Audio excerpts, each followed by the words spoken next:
We don't know if he's got game on the court, but behind the camera, Spike Lee has all the right moves. Welcome to WatchMojo.com, and today we're counting down our picks for the top 10 Spike Lee joints. Don't you worry, Mother Kang.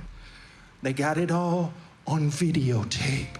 Before we begin, we publish new content every day, so be sure to subscribe to our channel and ring the bell to get notified about our latest videos.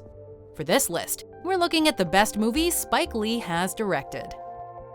Number 10, Jungle Fever. You know, Angie, I've never cheated on my wife before. Never one afraid to tackle controversial issues, Spike took a head-on approach to discussing interracial relationships with this film.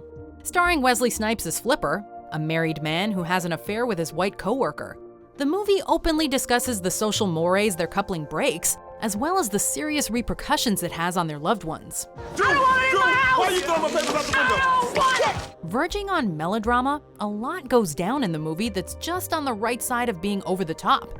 But in Spike's hands, it's grounded by the performances he pulls from the actors, particularly Samuel L. Jackson as Gator, Flipper's crack addict brother. Some of the movie's politics haven't aged well, but it started a much-needed conversation. But your mind's supposed to tell you, I have a committed relationship here, I have a wife, I have whatever. Number 9, Inside Man. It's exceedingly simple. Because I can.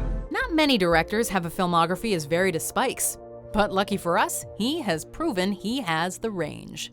With Inside Man, Spike gave us a crime thriller set over a tense 24 hours during a bank robbery on Wall Street. My friends and I are making a very large withdrawal from this bank. Marking their 4th collaboration.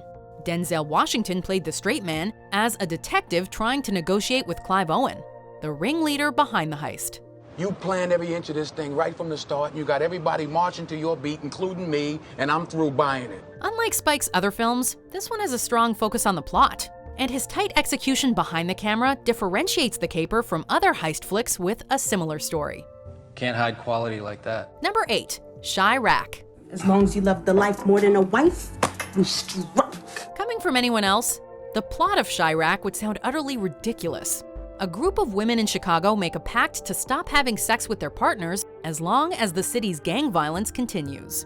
Man, you really think something like that could bring peace? Y'all know the power we have over them withholding just a day. Taking inspiration from the Greek play Lysistrata by Aristophanes, the story is a powerful exploration of gun violence, sexuality, and gender dynamics. Stacked with a powerhouse cast including Angela Bassett, John Cusack, and Samuel L. Jackson, it woefully underperformed at the box office. Nevertheless, the film is classic Spike Lee, mixing social commentary with a bit of humor to comment on the Black American experience. How is it possible that no one has the courage and the conscience to speak up for this family? Number 7, He Got Game. Point game. Just play the game. Sports movies aren't usually as morally complex as this one, but that's because most of them don't have Spike Lee directing. Working with Denzel Washington, the actor stars as Jake Shuttlesworth, an inmate in prison for his wife's accidental death. If you persuade your son to do this, the governor's given me his word, he'll do everything in his power to cut your time here short. His character is offered a reduced sentence if he can convince his estranged son, portrayed by NBA player Ray Allen, to play college ball at the alma mater of the state's governor. The movie is an intimate character portrait, as Jake struggles to connect with his son without giving away the true reason he's back. His life and his son's future are both on the line, and with each scene, we see the weight of Jake's choices play out. Pray that you understand why I pushed you so hard. It's only to get you to that next level, son. Number 6, 25th Hour. What is all this? We've got a warrant to search your apartment. With 25th Hour, Spike tackles the looming shadow of prison again, this time with Edward Norton starring as a man enjoying his last day of freedom before serving a 7-year sentence. But it's way more than that. Set in New York, it came out a little more than a year after the 9/11 attacks, and Spike imbues each scene with the weight of that tragedy and the pall it cast over the city as Norton says his goodbyes. With the searing 5-minute monologue Norton's character gives, he takes down everyone from Osama bin Laden to George W. Bush himself. It's a bold, sometimes racist, hard-to-hear rant, but one of the most unforgettable scenes Spike has directed. And let the waters rise and submerge this whole rat-infested place. Number 5. BlacKkKlansman. There's never been a black cop in this city. We think you might be the man to open things up around here. Spike's most recent film is being hailed as his return to form, and whether it is or not is up for debate. But it's pretty hard to deny how great of a movie it is.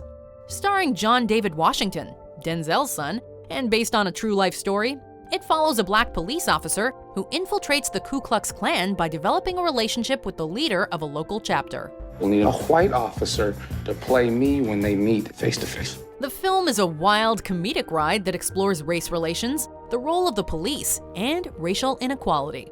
With a stacked cast including Adam Driver, Topher Grace, and Alec Baldwin, every performer brought their A-game to bring this compelling story to life. Can you do that? With the right white man, we can do anything. Number 4. She's Gotta Have It. In my experiences, I found 2 types of men, the decent ones and the dogs. Before he turned it into a Netflix show, this film was the one that cemented Spike as a director to watch. Made for just $175,000, the movie explores the sexual life of Nola Darling, an artist in Brooklyn, and her messy romantic entanglements with 3 different suitors. I believe that there's only one person in this world who is meant to be your soulmate. Nola's sexuality was seen as unconventional for the time. And while there has been some critique about how feminist the movie really is, it was bold, inventive, and showed black women in a way that we hadn't seen on screen before.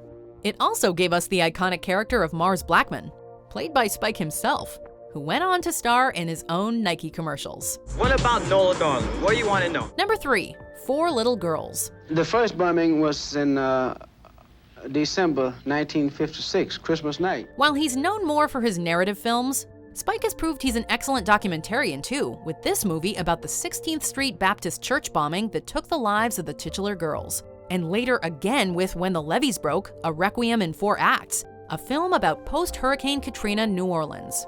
But with 4 Little Girls especially, Spike showed the world that he could inject that same humanity, heart, and call for justice present in his fictional movies into a real-life subject. My parents and I and my sisters and brothers, we were all sitting down at the table eating breakfast, and the whole house shook. The amount of painstaking research he did for the film is clear, as he shows the arc from the bombing to the passing of the Civil Rights Act of 1964. It happened in a church where you normally would feel safe, or you think you were safe. Number 2. Malcolm X. The Honorable Elijah Muhammad teaches us that Jesus did not have blonde hair and blue eyes. Making a biopic about anyone as dynamic and complicated as Malcolm X would be an ambitious undertaking for any director. But somehow, Spike Lee took the life of the civil rights leader and told it with the grace and dignity Malcolm deserved. What's your name? Malcolm Little. No, that's the name of the slave masters who own your family. A long gestating project before Spike was even attached, the problems with the production are legendary. But despite all that, he managed to pull one of Denzel Washington's best performances, as the actor portrayed the icon at various times of his life leading up to his assassination. Spike hits all the normal biopic beats, but it feels compelling given the strength of his direction and firm grasp on the subject matter. You've been took, you've been hoodwinked, bamboozled, led astray, run amok. Before we unveil our number 1 pick, here are some honorable mentions.